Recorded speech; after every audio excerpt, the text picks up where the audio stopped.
어느 잡지사에서 사람들에게 물었습니다. 요즘 어떻게 지내십니까? 그렇게 물었습니다. 그럭저럭 살고 있습니다가 가장 많은 대답이었고요. 그 다음에 두 번째가 정신없이 살고 있습니다. 그 다음에 세 번째가 죽지 못해 살고 있습니다. 그렇게 대답을 했다고 해요. 여러분에게 한번 묻고 싶어요. 요즘 어떻게 지내십니까? 옆에 분한테 한번 물어보세요. 요즘 어떻게 지내십니까? 성도 여러분, 오늘 현대인들의 모습을 보면 무엇을 위해 사는지, 왜 살아야 하는지, 어떻게 살아야 하는지를 묻는 것조차 하지 않고 지내고 있다고 합니다. 마치 다람쥐가 쳇바퀴 도는 것처럼 무엇인가 쫓기는 듯한 모습으로 살아가고 있습니다. 더 나아가 더듬이 잘린 이 곤충이 막 헤매는 것처럼 갈 길을 잃은 채 달려가고 있는 우리의 모습은 아닙니까? 한마디로 인생의 목적을 잃어버린 채 살아가고 있습니다. 여러분, 혹시 우리가 제대로 살고 있는 것일까? 우리가 이렇게 살아도 되는 것일까? 그런 생각 해보셨어요? 오늘 이제 말씀에 보면 아주 특이한 삶의 모습이 나옵니다. 사도 바울의 삶의 모습입니다. 오늘 이제 사도 바울은 본문을 통해서 자기의 삶을 말하고 있는 겁니다. 14절에 보면 표대를 향하여 그리스도 예수 안에서 하나님이 위해서 부르신 부름의 상을 위하여 달려가노라. 사도 바울은 한마디로 표대를 향해 달려가고 있다는 거예요. 자기의 삶이 그렇다는 거예요. 세번역 성경으로 보면 그리스도 예수 안에서 하나님께서 위로 부르신 그 부르심의 상을 받으려고 목표점을 바라보고 달려가고 있습니다. 그런 말씀이에요. 사도 바울은 자기의 삶을 말하며 그리스도 예수 안에서 하나님께서 위로부터 부르신 부름의 상을 받으려고 그 목표점을 향해서 달려가고 있다는 그런 말씀입니다. 오늘 이제 14절에 나온 표대를 향하여 달려간다는 말은 두 가지 경우에 사용된다고 하죠. 하나는 달리기 경주에서 선수들이 고린 지점을 향해서 전력 질주할 때 사용하는 표현이라고 합니다. 또 다른 하나는 사냥꾼들이 표적을 정해놓고 집요하게 추적하면서 사냥할 때 사용하는 그런 표현이라고 합니다. 그러니까 바울은 달리기 선수가 꼬린 지점을 향해서 한눈 팔지 않고 전력 질주하는 것처럼 믿음의 목표를 정해놓고 최선을 다해서 지금 달려가고 있다는 그 말씀을 하고 있는 겁니다. 다른 말로 하면 사도 바울은 사냥꾼이 표적을 정해놓고 집요하게 추적하는 것처럼 신앙의 목표를 달성하기 위해서 애쓰고 힘쓰고 그러면서 살고 있다는 그런 말씀이 되는 겁니다. 한마디로 목적 있는 삶을 살고 있는 거죠. 사도 바울뿐만이 아닙니다. 성경의 수많은 인물들이 모두가 바울처럼 목적 있는 삶을 살았습니다. 베드로는 갈릴리 바다에서 평생 어부로 지냈던 사람이었죠. 하루하루 고기를 잡으며 평범하게 그렇게 살았습니다. 어찌 보면 인생의 목표로 할 것이 따로 없는 그럭저럭 사는 그런 삶이었습니다. 그날도 베드로가 밤새도록 물고기를 잡았지만 잡히지 않았습니다. 참으로 이상한 하루였습니다.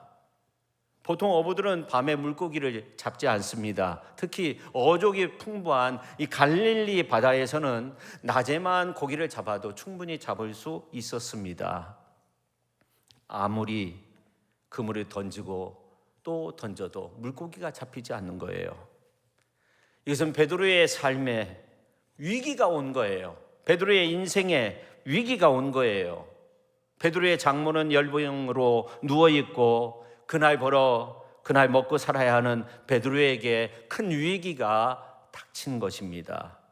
그래서 낮에부터 시작된 이 물고기 잡이는 밤에까지 이어졌고 계속적으로 그물을 던졌지만 아무것도 잡지 못했어요. 그래서 그 다음 날 배에서 내려서 어쩔 수 없이 빈 그물을 싣고 있었습니다.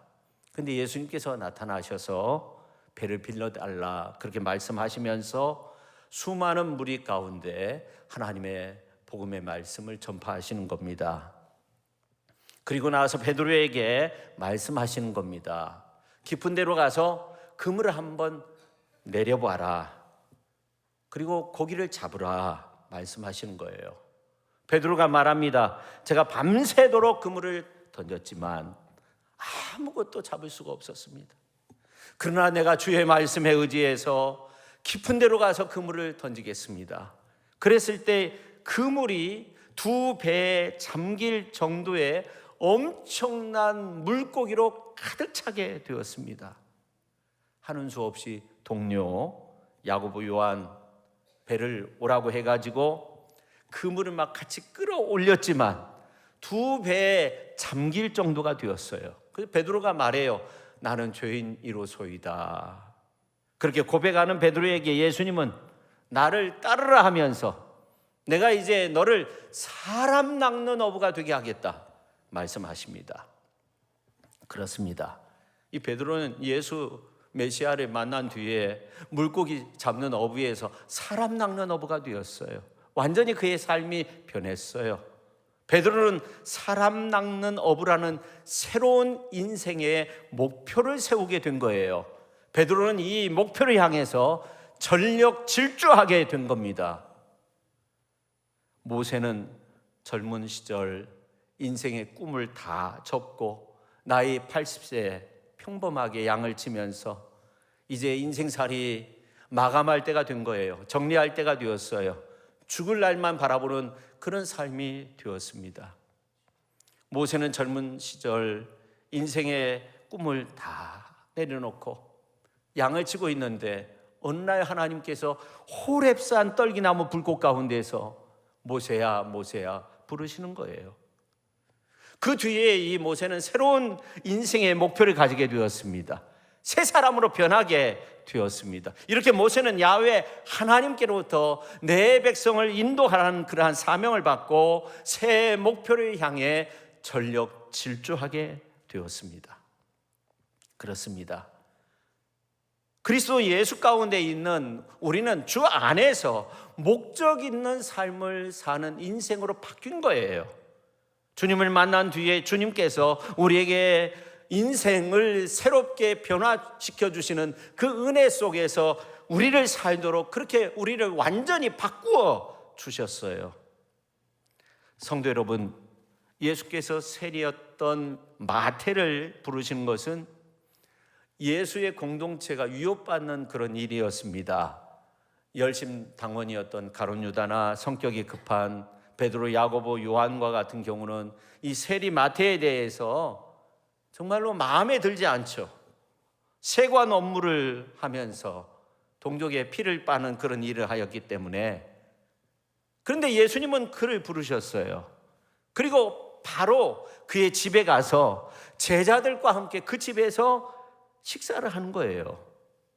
바리새인들이 와서 예수님의 제자들에게 말합니다. 왜 너희 선생은 세리와 죄인들과 함께 식사를 하느냐는 거예요. 그러니까 예수님께서 이 말씀을 들으시고 하신 말씀이 있어요. 건강한 자에게는 의사가 쓸데없고 병든 자에게라야 쓸데있느니라. 너희는 가서 내가 긍휼을 원하고 제사를 원하지 아니하노라 하신 뜻이 무엇인지 배우라. 나는 의인을 부르러 온 것이 아니요 죄인을 부르러 왔다. 그런 말씀하세요. 예수님은 세리 마태 편을 들으신 거죠. 세리였던 마태는 수많은 민족 백성들로부터 비난을 받아왔지만 예수님을 만난 뒤에 그의 인생의 새로운 전환점이 시작된 거예요. 완전히 새로워졌습니다. 이제 마태는 인생의 표대를 새롭게 발견하고 그 표대를 향해 달려갔습니다. 주 안에서 인생의 표대를 새롭게 찾았기 때문이죠. 이것이 주님 만난 뒤 우리가 경험하는 인생의 변화의 모습과도 통하는 거죠. TV 프로그램 가운데 참 재밌는 것들이 많이 있는데 어린아이의 일상을 추적하는 그런 프로그램이 있었는데 유치원과 집과 거리가 아주 가까웠어요. 그래서 이 아이가 이제 걸어서 다니는데 아이 걸음으로 한 5분이면 충분히 집에까지 갈 수 있는데 이 아이가 집에까지 도착하는데 상당한 시간이 걸렸어요. 가만히 보니까 유치원 앞에 있는 구멍가게에서 이것저것 구경하고 또 시장을 이렇게 좀 거치게 되는데 그 시장에서 하는 일들을 이렇게 구경하면서 또 자기 또래 아이들이 이렇게 노는 거 한참 구경하고 1시간이나 걸려서 이 아이가 집으로 왔다는 거예요. 여러분, 시장에 갔어요. 내가 오늘 먹을 거 사야지. 그렇게 이제 시장에 갔는데 엉뚱하게 무슨 액세서리, 모자 같은 거 이렇게 사고 그냥 온 적 있으세요? 저는 여러 번 있어요. 다른 걸 싸가지고 오는 거예요. 인생에 목적이 없는 삶이 그런 것 같아요. 이것저것 한눈 파는 거예요. 어떤 경우엔 그 삶에 초점이 없고 한없이 늘어지고 권태기에 빠져있는 모습으로 사는 경우도 있고 그러다가 인생을 마감할 때가 가까우면 내가 지금까지 뭐하고 살았나 자책하게 되고 허무감, 쓸쓸함에 그렇게 고독해하는 그런 인생들이 참 많이 있다고 합니다. 그러나 인생의 목적이 정해진 사람들은 굉장히 달라요. 이것저것 한눈 팔지 않아요. 무엇인가에 초점이 맞춰져 있기 때문에 그렇습니다. 그의 발걸음이 굉장히 빠릅니다. 그런 인생을 살면 인생을 마감할 때가 가까워 올수록 보람의 열매를 더 풍성하게 맺게 되는 거죠. 복된 인생에 대한 기쁨이 있고 감사가 있는 거예요. 성도 여러분은 어떻습니까? 우리는 하나님께서 창조하신 하나님의 피조물이라는 것을 여러분 믿으셔야 돼요. 하나님께서 우리를 창조하실 때 분명한 목적을 정해놓고 창조하셨어요. 다른 피조물과는 다르게 아주 특별한 목적이 있어서 하나님께서 저와 여러분을 창조하신 거예요. 우리가 잘 아는 이사야서에 있는 말씀을 보면 하나님께서 우리를 창조하신 그 목적에 대해서 잘 말씀해 주고 있는데 내 이름으로 불려지는 모든 자 곧 내가 내 영광을 위하여 창조한 자를 오게 하라. 내가 그를 지었다는 거예요. 내가 그를 만들었다는 거예요. 그를 내가 만들었다는 거예요. 이사야서 43장 21절에 있는 말씀을 보면 이 백성은 내가 나를 위하여 지었나니 나를 찬송하게 하려 함이라 그렇게 말씀하고 있어요. 우리가 그 목적을 깨달아야 되는 겁니다. 하나님이 정하신 인생의 목적을 우리의 삶의 표대로 삼아야 하는 겁니다. 그리고 그 목적을 표대 삼고 최선을 다해서 달려가야 하는 겁니다. 그것이 우리 크리스찬들의 삶의 모습입니다. 그러면 우리는 구체적으로 어떤 목적으로 창조되었을까요? 우리의 인생의 목적이 무엇일까요?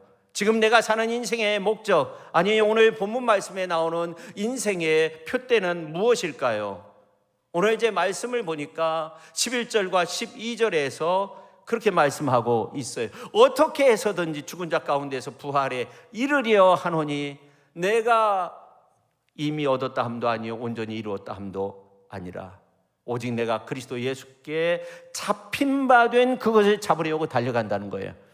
바울은 자기의 인생의 목적을 그리스도 예수께 잡힌 바 된 그것이라고 그렇게 표현하고 있어요. 원래 사울은 나름대로 인생의 목표가 있었어요. 야심이 있었던 사람이 있죠. 일찍이 고향 다소에서 예루살렘으로 청운의 꿈을 안고 유학원 유학파였습니다. 사울은 유대교에 철저히 헌신해가지고 신흥 종교 골치 아픈 이 기독교 세력을 박해하는데 앞장섰습니다. 그는 유대교회에서 총망받는 차세대 인물이었습니다. 최고의 랍비가 돼서 한 시대를 풍미할 야심찬 꿈을 가지고 있었습니다. 그러던 그가 다메섹에 숨어있는 예수님을 믿는 사람들을 잡아다가 옥에다 가두기 위해서 군대를 이끌고 다메섹으로 가던 중에 다메섹 도상에서 강력한 빛 가운데 부활하신 예수님을 만나게 되었습니다. 사울아, 사울아, 네가 왜 나를 핍박하느냐?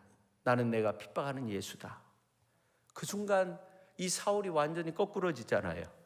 사울 큰 자가 바울 작은 자가 된 거예요. 예수님을 믿는 사람들을 핍박하던 이 사람이 예수님을 전하는 사람이 된 거예요. 예수님을 증거하는 자가 된 거예요. 그는 다메섹으로 가다가 앞을 분간할 수 없을 정도의 강한 빛 가운데 부활하신 예수님의 음성을 들은 겁니다. 그는 앞을 전혀 볼 수 없는 그런 처지가 되었는데 다행히 다메섹 직가라는 곳에 살고 있었던 이 아나니아 선지자의 기도로 겨우 앞을 보게 돼요. 사울은 그때부터 바울이 돼서 온전히 그분께 붙잡힌 바 된 그것을 위해서 살았어요. 그분이 자기를 붙잡으신 이유가 무엇인지를 알았어요. 이제 그는 주 예수의 복음을 전하는 그 일에 최선을 다하는 그런 삶을 살게 되었어요. 그것을 위해 사도 바울은 그동안 자기가 꿈꾸던 모든 것들을 배설물처럼 그렇게 여기게 되었어요. 그렇습니다. 우리 크리스찬들은 주님이 주시는 인생의 목적을 가지고 사는 사람들입니다. 세상에서 얻어진 인생의 목적이 아닙니다. 거기에 머무는 것이 아닙니다. 자기 스스로 세운 인생의 어떤 목적, 이것으로 그치는 것이 아닙니다. 주님께 잡힌 바 된 그것으로 우리의 인생의 목적을 세워야 한다는 거예요. 한때 주목받기 시작한 사회의 흐름 가운데 웰빙이라는, 웰이라는 것은 건강하다, 만족하다, 행복하다, 빙, 삶, 그래서 어떤 문화적 흐름으로서 이렇게 흘러갔는데, 그래서 웰빙족이 많이 있었는데 그 후로부터 사람들이 그야말로 나름대로 건강한 삶을 추구하기 시작했어요. 운동을 해야 하고 유기농을 먹기도 하고 또 함께 즐겁게 웃고 그러면서 이것이 행복한 일이라고 생각을 했습니다. 근데 지금에 와서는 이 웰빙이 육체적 건강은 물론이고 정신적, 사회적 건강이 조화와 균형을 이루는 것을 추구하는 것으로 그렇게 약간 바뀌었는데, 근데 안타까운 것은 뭐냐면 이 웰빙의 목표가 자기에게만 사로잡혀 있는 그러한 사람들이 너무나도 많이 있다는 거예요. 혹평하면 나만 건강하고 나만 잘 살면 된다는 이런 식의 사람들이 많이 있다는 거예요. 내가 건강하기 위해서, 내가 더 잘 살기 위해서라면 사족을 못 쓰는 그런 사람들이 있다는 거예요. 그렇습니다. 우리가 인생의 목표를 잘 세우는 것이 중요합니다. 어찌 우리의 인생에 우리의 건강함만이 우리의 인생의 목표이고 여기에서 끝날 수 있겠어요? 더 중요한 삶의 목적이 분명 있다는 겁니다. 그래서 우리는 목적이 이끄는 그러한 삶이 되어야 하는데, 리 워렌 목사님이 그래서 그 책을 통해서 참 우리에게 많은 교훈을 준 적이 있잖아요. 그러니까 이 대부분의 사람들이 인생의 목적에 대해서 잘못 선정하고 있다는 거예요. 잘못 세우고 있다는 거예요. 인생의 목적을 잘못 설정해서 인생의 목적을 잃고 표류하는 배와 같이 방황하는 그 인생이 너무나도 많이 있다는 거예요. 우리가 왜 방황하는 인생이 되어서 주변인으로 머무는 인생이 되느냐 하는 거예요. 왜 인생의 참 주인이 되지 못한 채 왜 그렇게 우리가 비참하게 지내느냐 하는 겁니다. 그것은 왜 그럴까요? 하나님이 우리를 창조하신 그 하나님의 뜻과 목적에 전혀 무관한 가운데 우리의 인생의 목적을 세우는 경우도 있다는 거예요. 하나님은 우리 한 사람 한 사람을 우연하게 만든 그런 존재가 아니라는 거예요. 태어난 우리는 아주 소중한 목적이 있다는 거예요. 제가 목회를 하다 보면 주일날 우리 성도님들이 아주 멋진 옷을 입고 이렇게 오셔서 예배드리는 그런 모습만 보고 그것이 뭐 기억나는 모습으로 이렇게 있는 것이 아니라 때로는요 환자복을 입고 계실 때 그 앞에서 예배를 드리고, 때로는 이제 아기 낳고 얼굴이 막 퉁퉁 부어 있고 몸이 막 이렇게 부어 있는 가운데 그 앞에서 또 이렇게 아이를 위해서 예배를 드릴 때도 있습니다. 요즘은 이제 그 몸조리를 하지만 그 전에는 이제 가정에서 이렇게 바로 며칠 있다가 가서 아이를 돌보는 경우도 있고 그랬거든요. 그래서 이제 가정으로 가기 전에 이제 예배를 인도할 때도 있고 그랬습니다. 근데 이제 정말 기억에 남는 것은 이렇게 멋지게 오셔서 함께 예배드리는 이런 모습도 기억에 남지만, 어떤 때는 편한 모습으로 환자복을 입고 수술실로 들어가기 직전에 얼굴이 그냥 퉁퉁 부어 있을 때 드리는 그 예배, 그게 생각이 참 나요. 근데 그런 경우가 있었어요. 네 번째 아이를 낳았는데, 그래서 이제 아기 낳고 이제 심판 가서 예배를 드리고 있는데 그 아기 부모님들이 하는 말이 뭐냐면 이 아이는 공짜백이라는 거예요. 네 번째 아이인데 공짜백이라는 거예요. 여러분 그런 말 들어보셨어요? 저희 부모님이 가끔 하셨던 말인데, 어쩌다 너 공짜백이 나와가지고 너 없으면 어떻게 했겠느냐, 뭐 그런 말을 들은 적이 있는데, 여러분 그렇게 아마 들으신 분도 있을 거예요. 근데 하나님 앞에서는 그래요. 하나님 앞에서는요 공짜배기가 없는 거예요. 하나님의 계획이 있고 뜻이 있어서 하나님이 저와 여러분을 이 땅에 보내주신 줄로 믿으시기를 바랍니다. 분명한 목적이 있다는 거예요. 우리는 공짜배기가 아니라는 거예요.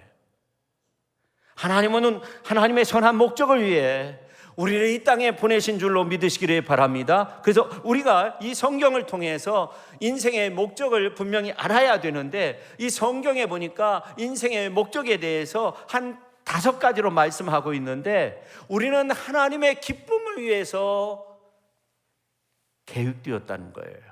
하나님의 기쁨이 되어야 한다는 거예요. 그 다음에 우리는 하나님의 가족으로 태어났다는 거예요. 또 우리는 예수님 닮도록 그렇게 창조되었고, 또 하나님을 섬기도록 창조되었다는 거예요. 그리고 하나님께서 우리를 지으신 목적이 있는데 나름대로 다 사명이 있다는 거예요. 하나님의 기쁨이 되고 하나님의 가족이 되어야 하고, 그리고 예수 그리스도를 닮아야 하고, 하나님을 섬기면서 살아야 되고, 사명 감당하면서 사는 것이 하나님께서 우리를 만드신 목적이라는 거예요. 여러분은 어떤 인생의 목적을 가지고 계십니까? 인생의 목적이 정말 주님께 붙잡힌 것이어야 한다는 거예요. 나의 욕심에 붙잡혀 있다든지, 그냥 내 안에서, 내 가정 안에서 그냥 머물러 있다든지, 이것이 아니라 주님께서 우리를 창조하셨기 때문에 우리의 인생의 목적은 사실은 창조주 하나님께 붙잡혀 있어야 된다는 거예요. 저는 앞에서 이렇게 목적에 관한 말씀을 드렸어요. 인생이 어떤 목적을 위해서 지음받았느냐, 어떻게 살아야 되느냐, 우리에게는 공짜배기가 없다, 전부 하나님이 원하시는 삶의 목적을 가지고 있어야 된다는 그런 말씀을 드렸습니다. 그런데 이어서, 그러면 이 목적 있는 삶의 태도는, 그 인생에 대한 어떤 삶의 태도는 어떻게 되어야 하느냐 하는 거예요. 목적 있는 인생을 살았던 바울은 그러면 어떻게 살았느냐 하는 거예요. 이게 참 중요한 거예요. 근데 오늘 이제 11절, 12절 이어서 13절, 14절에 있는 말씀을 보면 바울은 이렇게 말하고 있어요. 형제들아, 나는 아직 내가 잡은 줄로 여기지 아니하고 오직 한 일, 즉 뒤에 있는 것은 잊어버리고 앞에 있는 것을 잡으려고, 그렇게 말씀하고 있죠. 잡은 줄로 여기지 않는다는 거예요. 첫 번째는 뭐예요? 잡은 줄로 여기지 않는다. 지금 바울이 잡았습니까? 잡지 않았습니까? 오늘 12절 말씀을 보면 어떤 말씀을 하고 있어요? 이미 얻었다 함도 아니고 온전히 이루었다 함도 아니라 그렇게 말씀하고 있어요. 이게 바울은 사실은 지금 잡았는지 안 잡았는지 이걸 말하는 것이 아니라 아직 잡은 줄로 여기지 않았다는 거예요. 우리가 그렇게 살아야 한다는 거예요. 이 바울이 이 빌립보서를 쓸 때 옥중에서, 로마 감옥에서 언제 순교를 당할지 모르는 상황 속에서 그분의 나이가 거의 70 가까이 되었을 때, 지금과는 다르게 그 당시 그 정도 나이면 인생의 대단원을 이제 마감하는 그런 시기입니다. 그가 벅차게 선교 사역을 다 마치고 이제 남은 생을 정리해야 되는 그러한 때였습니다. 수많은 사람들에게 기적을 나타냈고 수많은 사람들에게 예수의 복음을 전했고 기사와 이적과 표적을 나타냈어요. 바울의 손수건만 가져다가 귀신 들린 자를 덮으면 귀신이 물러가게 되었어요. 이쯤 되면 내가 무언가 이루었다 그렇게 말할 수도 있는 거 아닙니까? 근데 바울은 내가 다 이루었다 그렇게 말하지 않아요. 내가 뭔가를 잡았다 말하지 않아요. 그렇습니다. 여러분, 우리 인생의 목적은 하나님께서 이제 와서 쉬라 하실 때까지 계속되는 거예요. 내가 날짜를 정하고 그때까지 여기까지 해야 되겠다 이런 것이 아닌 거예요. 하나님께서 부르시는 그때까지 쉬지 않고 달려가실 수 있는 저와 여러분 모두가 될 수 있기를 예수님의 이름으로 축원합니다. 자, 그 다음에 두 번째, 뒤의 것은 잊어버렸다는 거예요. 이 말의 뜻은 과거를 잊는다는 그런 말이 아니에요. 바울이 지금까지 자기가 이루어 놓은 많은 일들을 잊어버리려고 한다는 거예요. 사람들은 그렇잖아요. 과거를 잊지 말라고 그러잖아요. 그러나 사도 바울은 과거의 그 업적이 자기의 자랑이 되어서 자기의 발목을 붙잡지 않도록 해야 된다는 거예요. 그것을 두려워한 거예요. 그만하면 됐지, 그 정도면 됐지, 이제 그만하자 이런 것이 아니라는 겁니다. 발달 심리학에서 인생을 크게 셋으로 구분하는데 청년 시기까지는 미래를 바라보며 사는 시기, 장년기는 현재와 씨름하는 시기, 노년기는 과거를 회상하는 시기라고 해요. 그래서 연세 드신 분들 가운데 보면 미래에 대한 꿈과 비전은 바라보지 않고 자꾸만 뒤를 보는 경향들이 많이 있을 수 있어요. 그러나 예수님을 믿는 우리는 다 이룬 것이 아니라는 거예요. 마라톤 선수가 거의 다 달렸어요. 42.195km 다 달렸어요. 40km는 잘 달렸어요. 2km 남았는데 거기서 멈췄어요. 내가 40km까지 세계 신기록을 세웠다. 무슨 소용이 있는 거예요? 아무런 소용이 없는 거예요. 그리스도인들은 아직 달려가야 할 거리가 남아있기 때문에, 아직도 뛰어야 할 그 거리가 있기 때문에 우리는 미래를 향해서 앞을 향해 달려갈 수 있는 그런 믿음의 사람이 되어야 할 줄로 믿으시기를 바랍니다. 그 다음에 세 번째, 앞의 것을 향해 쫓아간다는 그런 어떤 태도를 지녔어요. 사도 바울은 앞의 것을 향하여 달려가고 있다는 거예요. 이 말은 에펙테이노마이라는 말인데, 다름질 경주에서 쓰이는 말인데 육상 선수가 결승점을 향해서 달려가는 모습을 말하는 겁니다. 100m 경기를 이렇게 보면 선수들은 처음도 중요하지만, 스타트도 중요하지만, 마지막 결승점에 도달할 때 그때 막 피치를 올리잖아요. 막 앞을 향해서 달려가잖아요. 관중들이 바라보고 옆에 선수를 바라보고 그러지 않습니다. 그냥 정신없이 달리는 거예요. 결승점만 보고 달리는 거예요. 결승점이 가까워 올수록 더욱더 그렇게 하는 겁니다. 꽤 많은 여우가 이 포도원 앞을 지나가다 이렇게 보니까 이 포도원에 아주 포도가 주렁주렁 차 있는 거예요. 그래서 이 포도를 좀 따먹고 싶다 그런 생각이 들었어요. 근데 몸집이 있어가지고 그 개구멍 안으로 들어갈 수가 없는 거예요. 도저히 들어갈 수가 없는 거예요. 그래서 며칠 굶었어요. 그래가지고 겨우 이렇게 딱 들어가서 이제 포도를 이렇게 엄청 배 터져라 그렇게 먹었어요.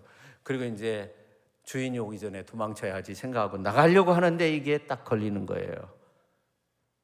나갈 수가 없어요. 숨어서 배가 다 꺼질 때까지 이렇게 기다렸다가 나오면서 하는 말이 뭔지 아세요? 내 배의 사정은 들어갈 때나 나갈 때나 변한 것이 없구나 그렇게 말했다고 해요.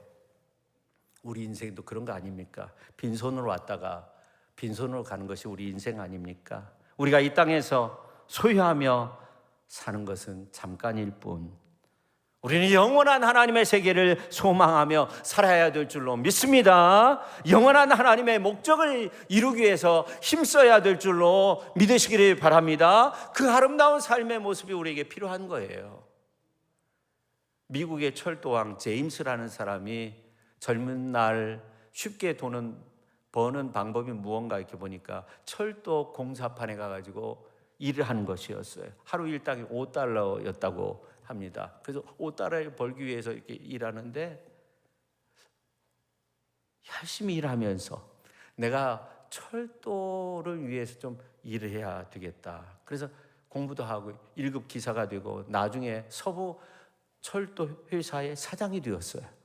그래가지고 자기가 이제 맡은 그 지역을 그 공사하는 지역을 순시하다가 아주 수염이 텁수룩한 한 노인분을 만나게 되었어요. 제임스 사장님 저를 기억하십니까? 보니까 젊은 날 자기와 함께 일했던 그 청년이 이제 나이가 먹어서 30년이 지나니까 일하고 있는데 기억이 나는 거예요. 기억하고 말고요.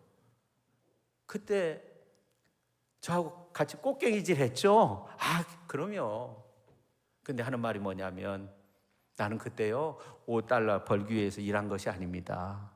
저는 $5만을 위해 일한 것이 아니라 $5만을 벌기 위해 일한 것이 아니라 내 꿈은 이 철도 회사의 경영자가 되는 것이었습니다. 둘의 출발점은 같았어요. $5를 벌기 위해서 일한 사람, 또 큰 일을 위해 $5를 번 사람. 출발은 같았지만 시간이 흐르니까 완전히 하늘과 땅이 된 거예요. $5를 위해 일한 사람과 큰 일을 위해 $5를 번 사람의 차이는 크죠. 이 물질이라고 하는 것은 일하기 위해서 번다고 해요. 물질을 얻기 위해서 일하는 것이 아니라 물질은 일하기 위해서 번다는 거예요. 더 큰 일을 하기 위해서. 누구나 출발은 같습니다. 단지 어떤 목표를 설정하고 어떻게 노력하느냐에 따라서 종착역이 아름다울 수도 있고 그렇지 않을 수도 있다는 거예요. 모든 일에는 결과보다는 수고하는 그 과정이 또 아름다운 거예요. 그렇게 되어야 하는 거예요. 우리는 향방 없는 것 같이 살아서는 안 되는 겁니다.